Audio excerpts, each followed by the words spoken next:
ڈیرہ مراد جمالی میں مختلف لنک روڈوں اور گلیوں اور محلوں میں عوام کی سہولیات کے لیے ایم پی اے فنڈ سے اور لوکل گورنمنٹ کی جانب سے ٹف ٹائل روڈز کی تعمیرات تو کیے گئے، مگر افسران کی جانب سے کام کی دیکھ بھال نہ ہونے کی وجہ سے ٹھیکیداروں کی جانب سے روڈوں کی تعمیرات میں غیر معیاری مٹیریل استعمال کرنے کے باعث 2 مہینوں میں ہی ٹف ٹائل سے بنائے گئے روڈ اکڑنے لگے، جو کہ ٹھیکیداروں کی نااہلی کا ثبوت ہے۔ مزید اس حوالے سے شہریوں نے وش نیوز سے بات چیت کرتے ہوئے کہا: روڈ ایرا تو مسی تو مرک جوڑ مسونے نہ کناری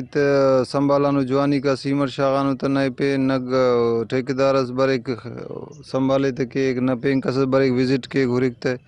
دانا روڈ نہ حالیت تے پنہ نے ٹوٹ پھوٹ نہ شکارے دا ٹھیما دا ایرا تو نہ درمیان ٹے گورنمنٹ اننا ہنا اپیلے کے برے ہورے دا وزٹ کے دا ارا حالیت ارا حساب روڈ نے جوڑ کرنے تی سونے دا روڈ نہ دا حال ایرا تو نہ درمیان ٹی دا دونوں ختم مسونے یہ روڈ ڈار تقریباً 2 مہینہ بھی گئے شوئے روڈ ٹھائے دا لیکن روڈ اے حال آئیں تک شما وقت گندگ دی نہ کناری برابر ہوئی نہ روڈ بڑھدا کدش ہمیں رنگ اشتو بے مال کی شدہ گورنمنٹ گالش کدے نو کسے بھی گئے توجہ کرنا لے توجہ اشیا نہ کوئی روڈ ٹھائے دو شدہ تھل دیا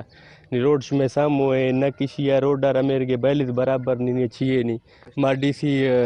اپیل کھنوں کہ بیاں تشیا معائنہ کھنا تے کیشیں کار ٹھیکیدار ہے میر سکندر خان عمرانی اپیلا کھنوں کہ بیائی ٹھیکیدار کاراں گندی بے مال کی کدیاں عوام نے صوبائی وزیر ریونیو میر سکندر خان عمرانی اور ڈپٹی کمشنر نصیر آباد سے اپیل کرتے ہوئے کہا کہ حکومت کی جانب سے جاری ترقیاتی کاموں کا جائزہ لیا جائے تاکہ عوام کو بہترین سہولیات مل سکے اور حکومت کا بجٹ بھی کرپشن کی نظر نہ ہو سکے۔ کیمرہ مین معشوق رند کے ساتھ ریاض بلوچ، وش نیوز، نصیر آباد۔